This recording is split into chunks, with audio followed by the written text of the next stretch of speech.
দখলদার ইসরায়েলি বাহিনী এবং ফিলিস্তিন পুরোদমে যুদ্ধ চলছে, যার জেরে পৃথিবী এখন তৃতীয় বিশ্বযুদ্ধের দ্বারপ্রান্তে।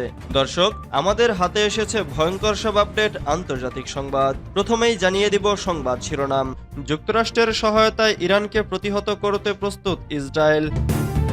এরপর জানিয়ে দিব গাজা নিয়ে আরব লীগের শীর্ষ সম্মেলন 4 মার্চ, বলছে মিশর। শনিবার 6 ইসরায়েলি জিম্মিকে মুক্তি দেবে হামাস। এদিকে সৌদি সফর বাতিল করলেন জেলেনস্কি। সর্বশেষ জানিয়ে দিব যুদ্ধবিরতির দ্বিতীয় ধাপের আলোচনা চলতি সপ্তাহে, বলছে ইসরায়েল। এতক্ষণ শুনছিলেন সংবাদ শিরোনাম, এবারে বিস্তারিত। তবে অনুরোধ থাকবে ভিডিওটিতে একটি লাইক করবেন এবং কমেন্ট করে জানিয়ে দিবেন কোন জেলা থেকে আপনি আমাদের এই ভিডিওটি দেখছেন। যুক্তরাষ্ট্রের সহায়তায় ইরানকে প্রতিহত করতে প্রস্তুত ইসরায়েল। যুক্তরাষ্ট্রের সহযোগিতায় ইরানকে প্রতিহত করতে প্রস্তুত রয়েছে ইসরায়েল। রোববার মার্কিন পররাষ্ট্রমন্ত্রী মার্কো রুবিওর সাথে সাক্ষাতের পর দেশটির প্রধানমন্ত্রী বেনিয়ামিন নেতানিয়াহু এ মন্তব্য করেছেন। জেরুজালেমে রুবিওর সাথে দেখা করার পর নেতানিয়াহু বলেছেন তারা বেশ কয়েকটি বিষয় নিয়ে আলোচনা করেছেন।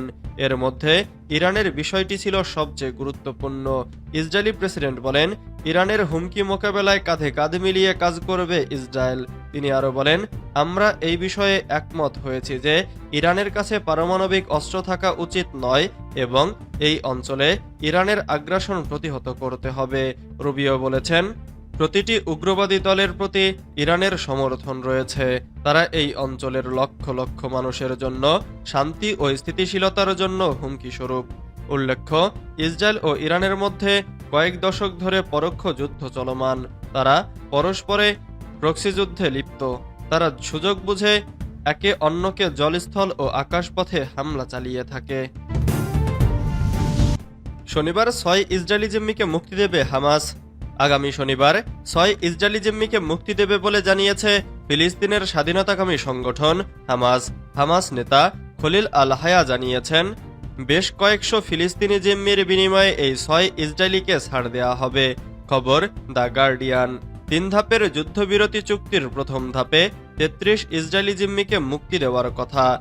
এর মধ্যে 19 জনকে এখনো পর্যন্ত মুক্তি দেওয়া হয়েছে। 8 জন মারা গেছেন, বাকি 6 জনকে আগামী শনিবার মুক্তি দেওয়া হচ্ছে। সবশেষ গত শনিবার 369 ফিলিস্তিনি বন্দীর বিনিময়ে 3 ইসরায়েলি জিম্মিকে মুক্তি দিয়েছে হামাস। আন্তর্জাতিক সংস্থা রেড ক্রসের মাধ্যমে তাদের ইসরায়েলের হাতে তুলে দেওয়া হয়। গত 19 জানুয়ারি ইসরায়েল ও হামাসের মধ্যে যুদ্ধবিরতি চুক্তি হয়। 3 ধাপে হবে এ যুদ্ধবিরতি।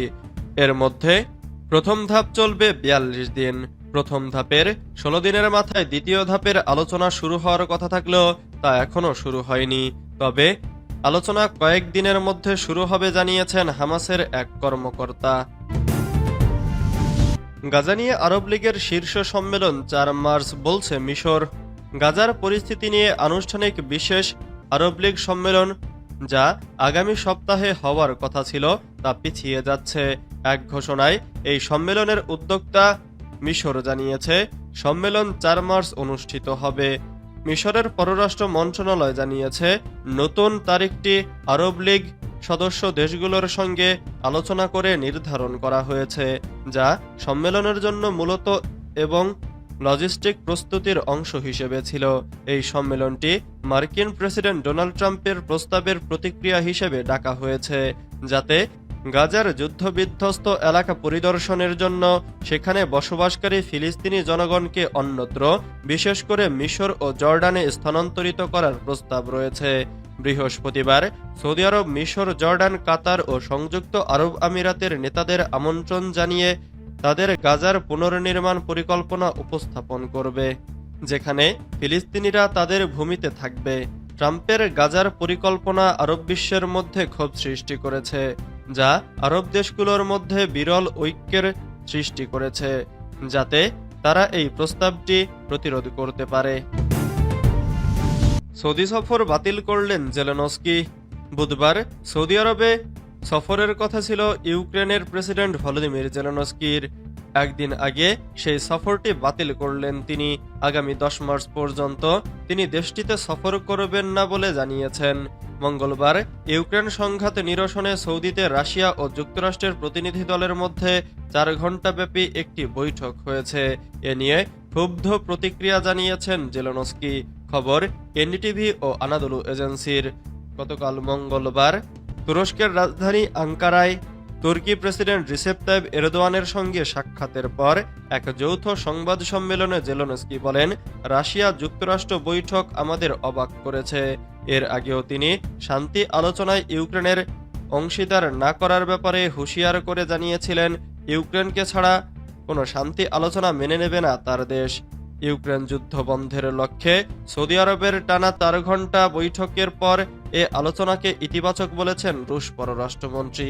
এতে অংশ নিয়েছিলেন মার্কিন পররাষ্ট্রমন্ত্রী মার্কো রুবিও এবং রুশ পররাষ্ট্রমন্ত্রী সের্গেই ল্যাভরভ। ইউক্রেন ও ইউরোপের কেউ ছিলেন না।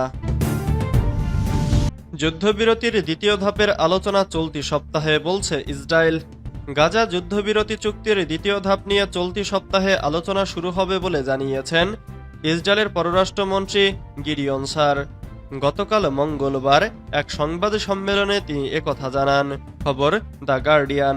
তিনি বলেন, সোমবার রাতে আমাদের মন্ত্রিসভার একটি বৈঠক হয়েছে। সেখানে আমরা দ্বিতীয় ধাপের আলোচনা শুরু করার সিদ্ধান্ত নিয়েছি। এ সপ্তাহেই তা হবে। গাজা যুদ্ধবিরতি চুক্তি 3 ধাপে হওয়ার কথা।